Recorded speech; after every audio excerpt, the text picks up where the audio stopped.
Bonjour, bienvenue sur JKL, le français à portée de main. Abonnez-vous à ma chaîne et apprenez le français avec moi.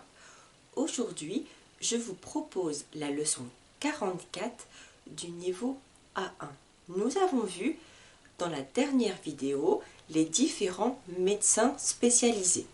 Nous allons continuer à travailler sur la santé aujourd'hui, d'abord en prenant un rendez-vous en ligne chez un spécialiste, chez un docteur. Ensuite, nous allons comprendre l'ordonnance. C'est le document que vous donne le médecin à la fin du rendez-vous. Et aussi apprendre le vocabulaire des différents médicaments. Commençons tout de suite. Nous allons aller sur Internet pour regarder comment il est possible de prendre un rendez-vous chez le docteur en France. Nous allons aller sur le site Doctolib. Donc, sur Internet, vous allez écrire Doctolib. Je vais le faire avec vous. Voici le résultat de ma recherche. Donc je suis bien ici sur le moteur de recherche sur Internet. J'ai écrit Doctolib et regardez bien, le site est proposé. Je vais aller sur le site Internet. Voici la page qui va s'ouvrir. Voici la page de Doctolib. Donc je n'ai pas téléchargé l'application, je reste sur Internet. Maintenant, ce qui est important, c'est cette case ici. Je vais écrire le docteur que je recherche. Nous allons faire 3 recherches. D'abord, un rendez-vous pour un pédiatre. Donc, vous vous souvenez, le pédiatre, le docteur pour les enfants. Nous allons chercher un rendez-vous chez un pédiatre. Ensuite, deuxième rendez-vous, nous allons regarder un rendez-vous chez un ORL. Vous vous souvenez, l'ORL, c'est le docteur, le spécialiste qui s'occupe de la gorge, des oreilles et du nez, des sinus. Et troisième, nous allons essayer de trouver un rendez-vous chez un ophtalmo, le docteur pour les yeux, pour les problèmes de vue. Regardons tout de suite le pédiatre. Pour mes 3 recherches, je vais choisir 3 villes différentes. Regardons tout de suite. Donc là, je vais donc écrire ici pédiatre. Si vous regardez, dans mon écriture, je n'ai pas mis d'accent sur mon E pour le son E, mais c'est pas grave. En dessous, le site de Doctolib me propose bien. Donc je clique sur la spécialité, le docteur. Maintenant, le site me demande où, donc l'adresse ou la ville. Moi, je vais chercher un pédiatre à Béthune, dans le nord de la France. J'écris donc Béthune. Encore une fois, regardez bien, je n'ai pas mis d'accent sur mon E, mais le site me propose la ville de Béthune. Je clique la ville de Béthune en France, et là, je vais avoir différentes propositions de pédiatre. Donc, si je regarde attentivement, sur celui-ci, regardez bien dans le cabinet de pédiatre, là je suis dans une clinique, donc un hôpital privé, je suis bien à Béthune, et on me donne des prochains, donc là c'est écrit prochaine disponibilité, quand il y a un rendez-vous possible. Donc là, regardez bien, c'est marqué matin, ici après-midi, et là on me propose mardi 19. Si je continue, je vais aussi avoir ici un nom de pédiatre, là, et je vais avoir le samedi 23 avril. Je peux continuer comme ça. Donc là, je vais juste prendre un exemple avec vous, et je vais cliquer ici sur ce prochain rendez-vous. Là, la question est, avez-vous déjà consulté ce praticien? Donc ce praticien, c'est le docteur. Ça signifie, est-ce que vous avez déjà pris rendez-vous avec ce docteur? Oui ou non? Imaginons, je viens d'arriver en France depuis quelques mois, donc je n'ai pas encore vu de docteur. C'est la première fois que je prends rendez-vous avec ce praticien, avec ce docteur. Je vais donc choisir ici non. Donc là, la pédiatre me propose une consultation en vidéo. Moi, je ne veux pas de la vidéo, je veux prendre un rendez-vous dans son cabinet. Donc, c'est marqué rendez-vous en vidéo. Donc, en vidéo avec ma caméra. Ça, je ne suis pas intéressée. Je veux que mon enfant voit le docteur. Je vais donc choisir rendez-vous au cabinet. Là, je clique sur le rendez-vous. Donc là, on me propose deux adresses. Cette pédiatre travaille dans deux endroits, deux villes différentes. Moi, je cherche Béthune, j'en vais choisir la ville de Béthune. Et voici différentes propositions pour mon enfant. Consultation de suivi pédiatrique, ça veut dire que mon enfant a déjà vu un pédiatre et il continue à le voir encore. Donc, consultation de suivi. Nouveau-né, c'est un bébé. Mon bébé a 15 jours.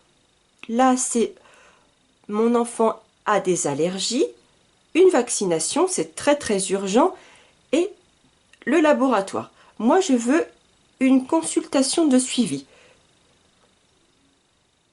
Et là, nous sommes bien le samedi 23.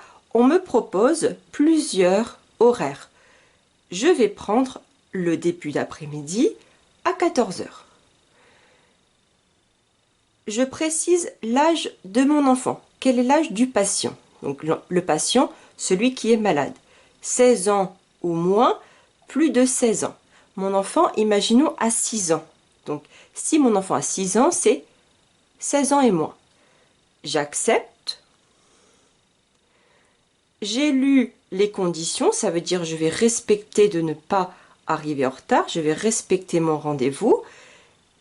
Et là, je complète les informations. Donc, ici, si vous n'êtes pas encore connecté à Doctolib, c'est la première fois, vous allez devoir créer un compte avec votre email et votre numéro de téléphone. Imaginons, j'ai déjà un compte, je vais accepter. Quand j'ai créé mon compte, je vais avoir ici confirmer le rendez-vous. Donc là, je vais avoir les informations en vert et je vais pouvoir cliquer dessus. Autre information, vous avez créé un compte sur Doctolib. Maintenant, le rendez-vous, c'est pour votre enfant. Donc, ici, vous allez devoir ajouter un proche. Donc, je vais ajouter mon enfant. Sur les informations, je vais compléter le formulaire. Donc, le prénom de mon enfant, le nom de famille. Donc là, c'est la même chose. La date de naissance. Et enfin, le lieu de naissance. Est-ce que mon enfant est né en France ou est-ce qu'il est né à l'étranger? Si vous êtes en France depuis quelques années et votre enfant est né dans un autre pays, vous allez choisir né à l'étranger. Ensuite, je vais devoir choisir ici la ville de naissance et l'adresse, le code postal. Je vais vous donner un exemple. Je vous ai imaginé ici un enfant. Donc, imaginons que j'ai une fille. J'ai écrit madame. Ma fille s'appelle Lily. On imagine, hein, c'est un exemple. Donc, Lily. J'ai écrit le nom de famille, c'est Martin. Donc là, j'ai mis le nom de famille du proche et le nom de naissance. Pourquoi le site vous demande ça? Parce que si, par exemple, le compte est celui d'un homme et il veut écrire il veut rajouter sa femme, on peut avoir ici deux noms de naissance différents. Ensuite, la date de naissance. Donc, j'ai imaginé le 18 mars 2017. Lily est née en France, dans la ville de Arras. Et là, maintenant, j'ai imaginé son adresse, 5 rue du Port, le code postal de la ville, 62 400 et Béthune. Et là, je vais ajouter la personne. J'ai coché pour que Doctolib garde les informations. J'ai ajouté et là maintenant je vais confirmer le rendez-vous.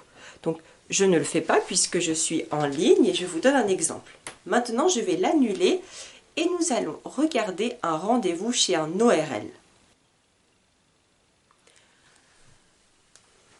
Je suis revenue sur ma page d'accueil. Je vais ici écrire dans la recherche de spécialité ORL.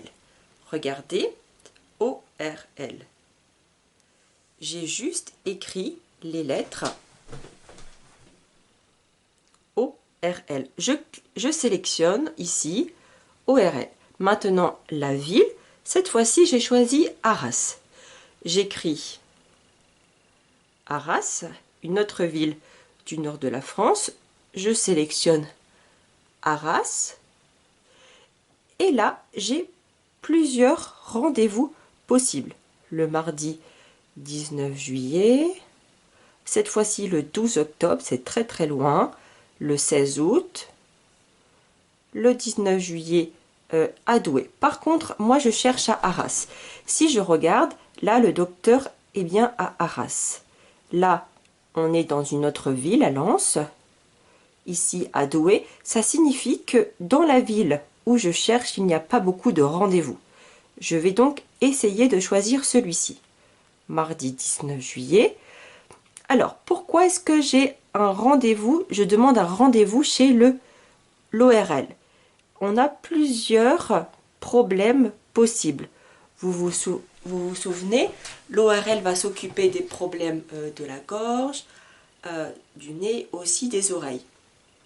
Imaginons, mon enfant, toujours je prends l'exemple de l'enfant, a des bouchons.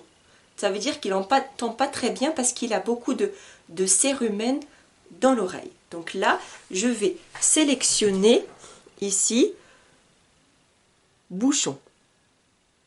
Si mon enfant a beaucoup d'angines, souvent très très mal à la gorge et qu'il a des problèmes pour avaler, là, je vais ici choisir problème de gorge. Donc, en fonction du problème, vous allez choisir. Je choisis le problème des bouchons, parce que ma fille, par exemple, a déjà eu ce problème.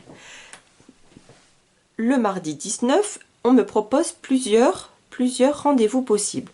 Je vais choisir 15h30. Donc là, j'accepte le motif, donc je confirme que c'est bien pour des bouchons d'oreille. Là, j'accepte le rendez-vous. Et là, je vais toujours choisir mon enfant, Lily Martin, que j'ai inventé tout à l'heure. Et est-ce que Lily a déjà vu ce ORL? Non, c'est la première fois. Et là, je vais confirmer mon rendez-vous. Voici pour l'exemple de l'ORL. Un dernier exemple pour vous, pour l'ophtalmo, pour le spécialiste des yeux.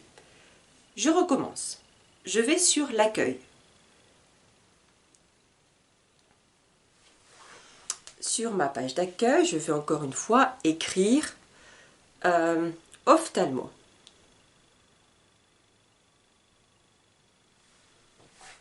Regardez bien, je n'ai pas tout écrit, j'ai commencé à écrire le mot et on me propose tout de suite ophtalmologue. Donc je sélectionne ophtalmologue. Maintenant je change de ville, je vais choisir Bordeaux. J'écris la ville de Bordeaux, une autre ville de France. J'ai donc choisi Bordeaux et là maintenant je vais pouvoir regarder les propositions de ce site. Là, j'ai un rendez-vous le 16 mai. Ici, le 4 mai. Toujours, je suis à Bordeaux. Le 2 mai, etc. Là, le 27 avril. Donc, comme je cherche un rendez-vous le mercredi, je vais prendre celui-ci. Première consultation, c'est pour mon enfant qui a des problèmes de vue. Donc, c'est la première fois qu'il va voir le spécialiste. Et là, c'est un mercredi après-midi. Le mercredi après-midi, il n'y a pas école. Je choisis le mercredi après-midi. Quel âge? Alors, moins de 8 ans. Et là, j'accepte Et qu'est-ce qui se passe? Regardez. J'ai essayé de prendre le rendez-vous chez ce docteur, mais c'est marqué « Votre situation ne vous permet pas de prendre rendez-vous pour ce motif ». Ça veut dire que ce docteur n'accepte pas. Pour avoir un rendez-vous, je devrais téléphoner à ce numéro. Donc, je retourne en arrière et je vais changer de docteur, puisque je ne peux pas prendre de rendez-vous sur celui-ci. J'ai trouvé un autre docteur ici, le mercredi 16. Je vais essayer chez cet autre praticien. Donc là, première consultation, on va essayer de prendre un premier rendez-vous le mercredi après-midi. Alors, cette fois-ci, c'est différent. On nous dit 3 ans ou moins ou plus de 3 ans. On va dire que mon enfant a plus de 3 ans. J'essaye d'accepter. J'accepte les conditions d'utilisation.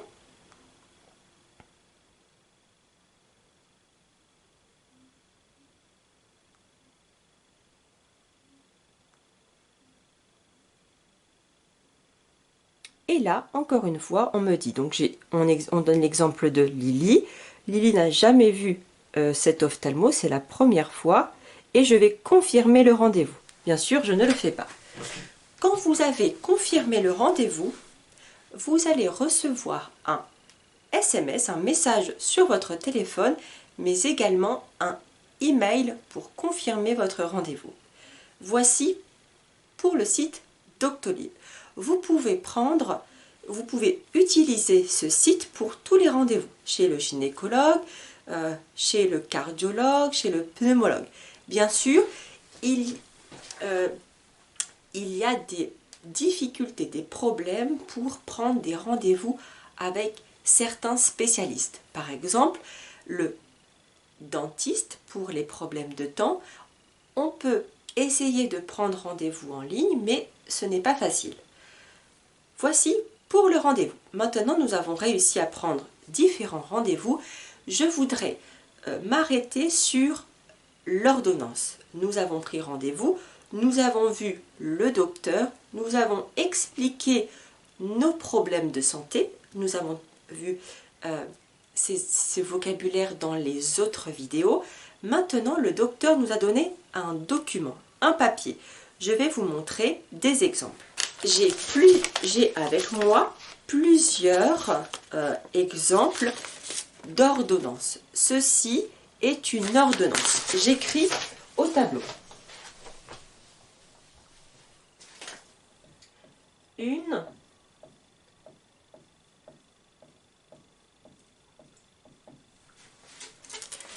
à quoi ça sert? Donc, sur l'ordonnance, vous allez avoir plusieurs informations.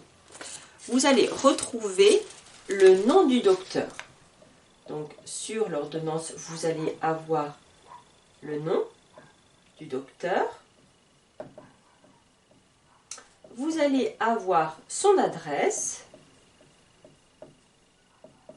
son numéro de téléphone,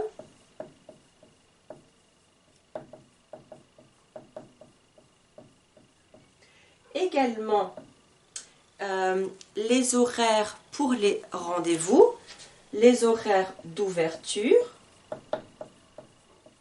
les horaires de rendez-vous et également la prescription. La prescription, c'est les médicaments, le traitement que vous allez prendre ou que votre enfant va prendre. Donc, la prescription.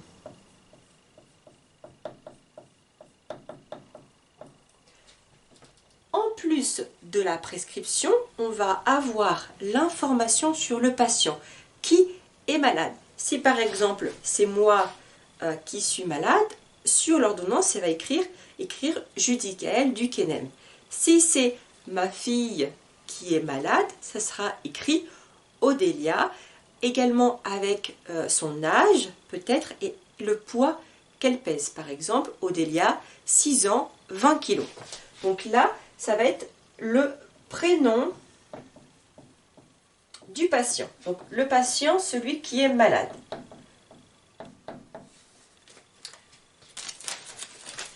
autre information importante sur l'ordonnance. Vous avez des ordonnances qui sont écrites à la main, où le docteur note les médicaments, et des ordonnances où le docteur utilise l'ordinateur pour faire son ordonnance, pour faire sa prescription. Très important, quand vous avez une ordonnance comme ça qui est écrite à la main, c'est très difficile pour vous de comprendre l'écriture du docteur. J'ai pris un exemple ici avec, nous allons regarder les informations que je vous dis. Donc là, j'ai la prescription pour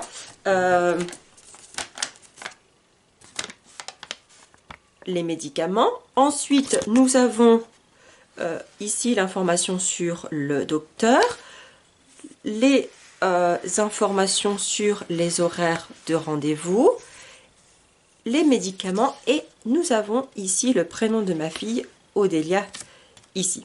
Voici pour les médicaments que le docteur a prescrits. Nous allons maintenant comprendre et apprendre les différents noms de médicaments.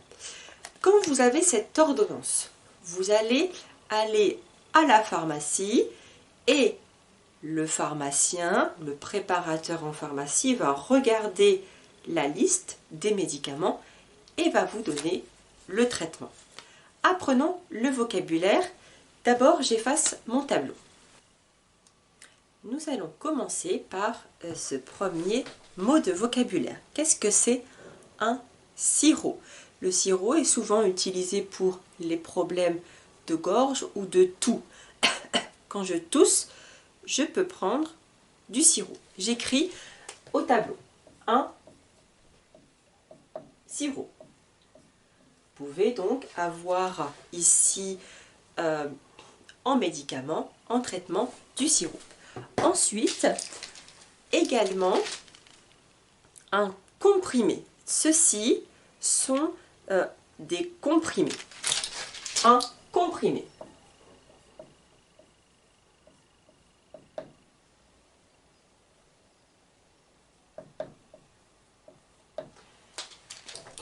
Deux informations sur les comprimés. On a des comprimés, par exemple ce médicament que nous allons avaler avec un verre d'eau. Donc je mets le comprimé dans la bouche et je prends un verre d'eau pour l'avaler. Mais également des comprimés que je vais mettre dans un verre d'eau. Comme par exemple ici, celui-ci, je vais prendre mon médicament et je vais le mettre dans de l'eau. Je vous montre une petite information. Par exemple, celui-ci donc a comprimé dispersible. Donc dispersible, je vais mettre dans l'eau comme cette illustration. On a des comprimés à avaler, un comprimé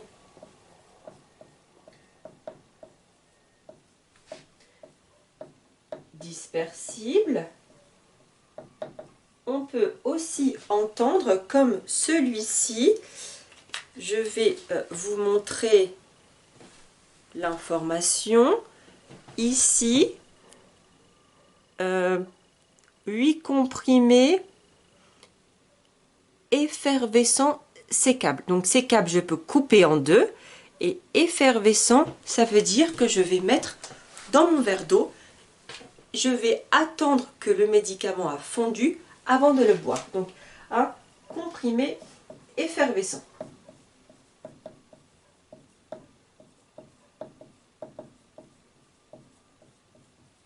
Voici pour les 3 exemples de comprimés. Ensuite, nous avons un autre type de médicament qui est celui-ci, une gélule. J'écris une gélule. Donc la gélule à avaler également comme ici le comprimé tout simple. Ensuite, nous pouvons avoir sachets, des sachets que nous allons mettre dans de l'eau pour différents problèmes au ventre, d'estomac. Donc ce sachet, je l'ouvre, je le mets dans un verre d'eau, je mélange et je bois le médicament. Donc un sachet de poudre.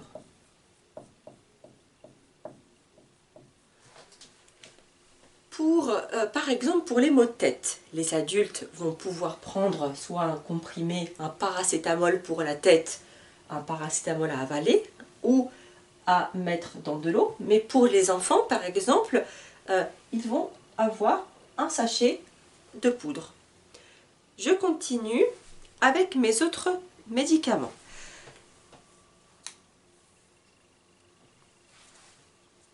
Ici, j'ai un spray. Donc, je suis enrhumée, j'ai très mal à la gorge, mon nez est bouché.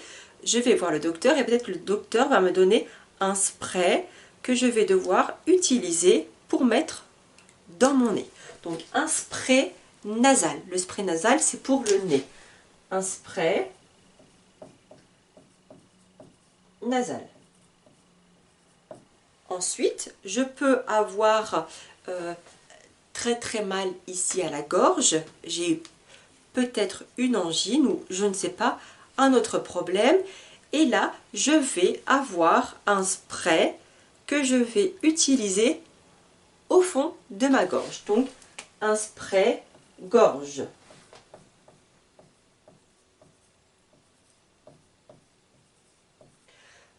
Le mot spray signifie en fait je vais appuyer sur le bouchon et quelque chose va sortir du flacon.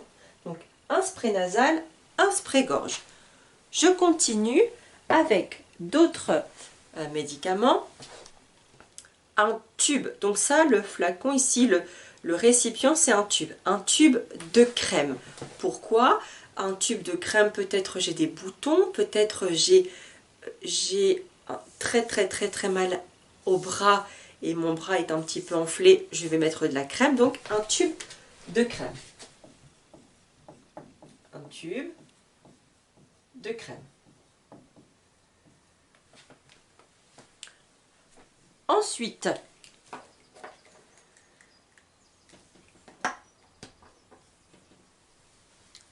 mon enfant a une otite, il a très mal à l'oreille. Le docteur lui prescrit des gouttes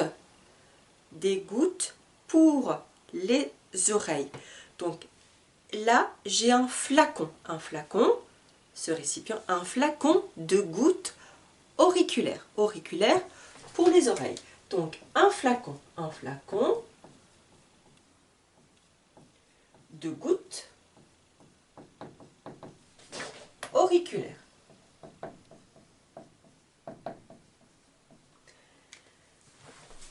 Une goutte, si j'ouvre mon flacon, par exemple, et là je vais presser une fois et je vais avoir une goutte. Donc une goutte pour les oreilles. Mon enfant a joué dans le parc, a joué dans le sable et il a des poussières dans l'œil. Pour lui nettoyer l'œil, je vais pouvoir utiliser un petit flacon de tube.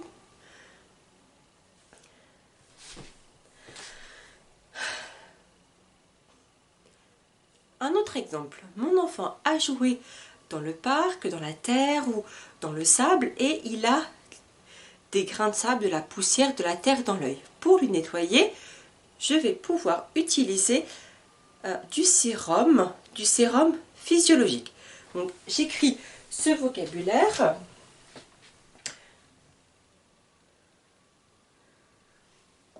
Un sérum physiologique.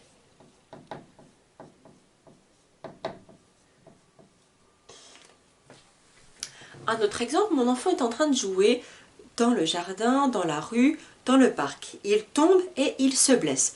Il se blesse sur le coude, sur le genou. Il saigne un peu. Qu'est-ce que je vais faire? Je vais désinfecter. Pour désinfecter, je vais utiliser un spray, encore une fois, un spray nettoyant pour nettoyer la plaie, la blessure. Donc un spray nettoyant. Un spray nettoyant pour nettoyer la plaie. Je vais donc utiliser mon spray, mais également une compresse. Donc je vous donne l'exemple en exemple. Ici, une compresse pour nettoyer la plaie. Donc le spray avec une compresse. Et pour terminer, je vais mettre un pansement. Voici un pansement. J'ai choisi un petit exemple de pansement. Voici un pansement.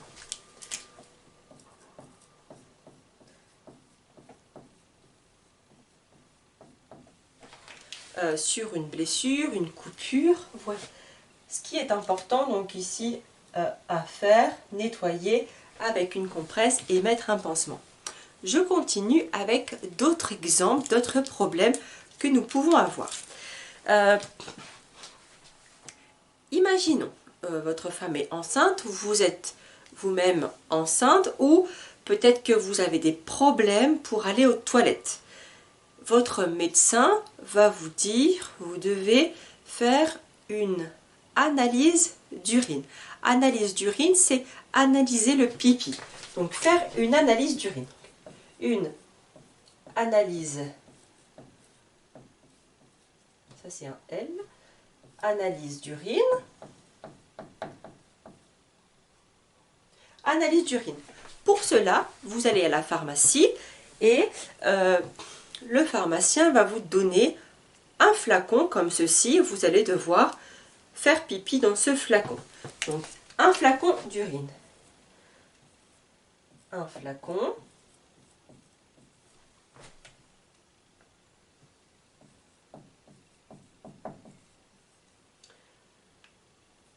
Voici un autre exemple de vocabulaire important. Donc, une analyse d'urine, mais également une prise de sang. Donc là, je n'ai pas de seringue avec moi. Vous allez au laboratoire, au laboratoire et vous allez voir un infirmier ou une infirmière et il va vous prendre le sang pour faire une analyse, pour voir, confirmer si vous êtes enceinte ou si vous avez des problèmes ou au contraire si tout va bien. Donc une prise de sang.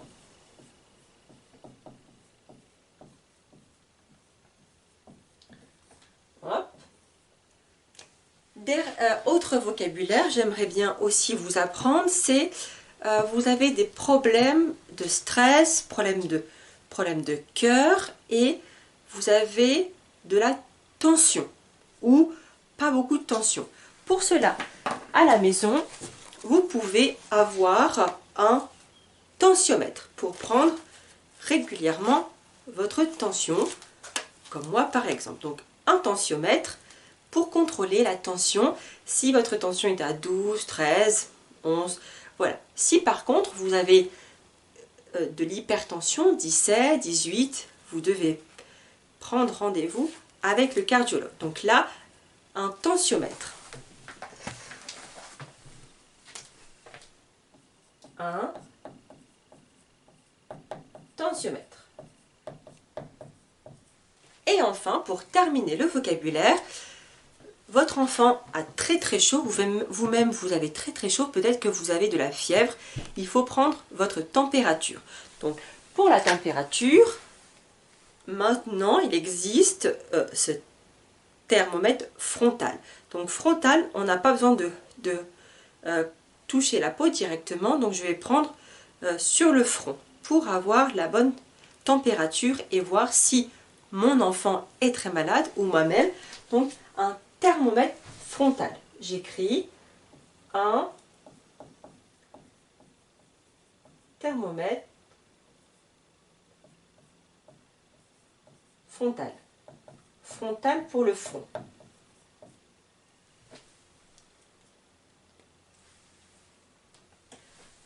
Voici du vocabulaire à connaître. Je vais reprendre mon ordonnance. Imaginons, le docteur vous a donné quelque chose. Tout simplement, il vous dit de prendre des comprimés. Sur la boîte de médicaments, il y a des informations. Comme cette information ici. J'ai découpé. Qu'est-ce qui est écrit? Donc il faut comprendre ce que le pharmacien écrit.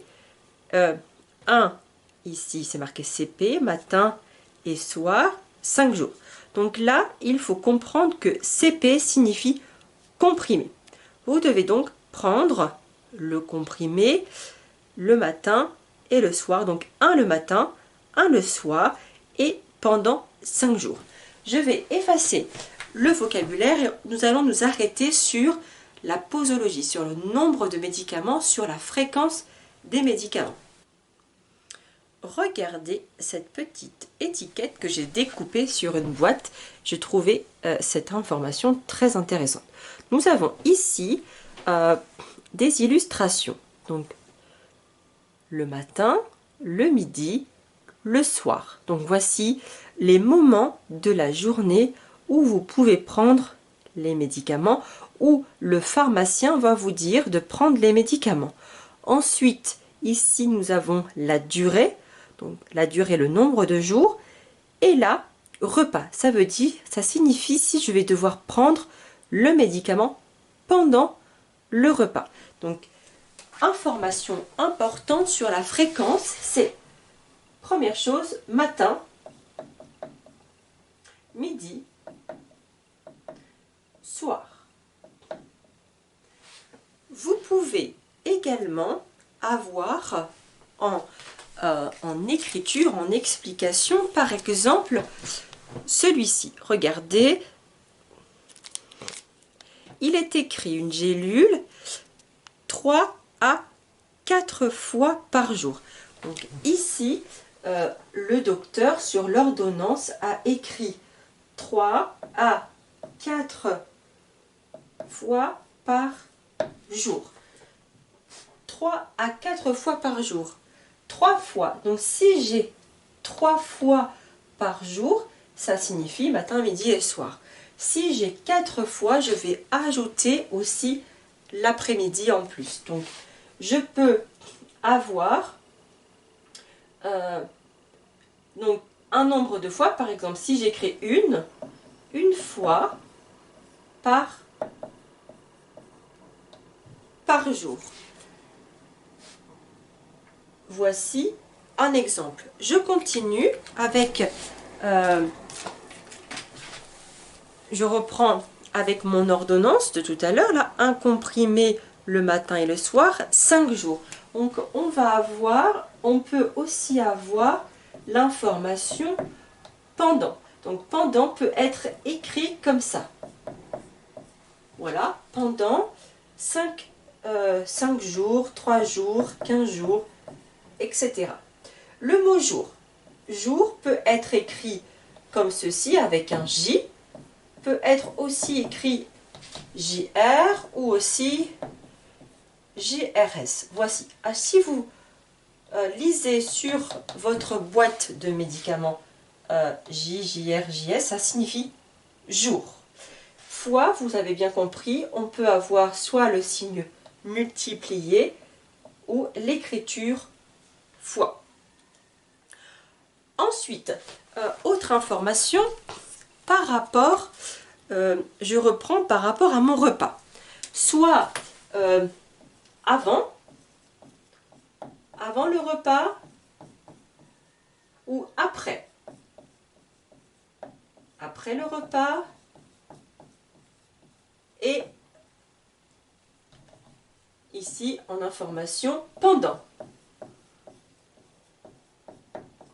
Pendant le repas. Pendant signifie je mange et je prends mon médicament pendant que je mange. Très important à lire ces informations. Est-ce que je prends avant ou après le repas? Si par exemple vous avez des problèmes d'estomac, de digestion, normalement vous allez prendre un médicament avant de commencer à manger.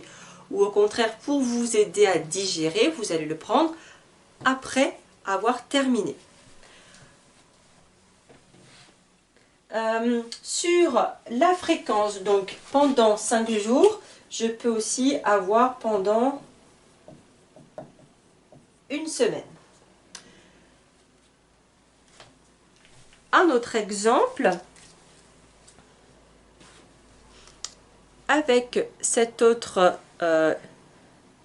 information, un comprimé 4 fois par jour, 6 douleurs.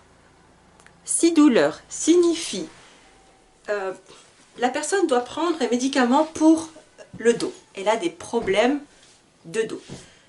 Le docteur lui donne un médicament à prendre seulement s'il a mal au dos. Si ça va mieux, s'il n'a pas trop mal aujourd'hui, il ne prend pas le médicament. C'est pareil pour la tête. Je peux prendre un paracétamol, un médicament pour la tête, seulement si j'ai mal. Donc 6 douleurs, 6 douleurs égale si vous avez mal. Pourquoi? Parce que sinon votre corps va être habitué à prendre des médicaments et quand vous allez avoir très mal, le médicament ne va pas agir ou va moins agir. Voici pour les rendez-vous, les ordonnances et les médicaments. J'espère que vous avez trouvé ce cours intéressant. Si c'est le cas, si c'était intéressant, vous pouvez partager avec vos amis, avec les personnes qui vous entourent. Je vous dis à très bientôt. Merci d'avoir regardé. Au revoir.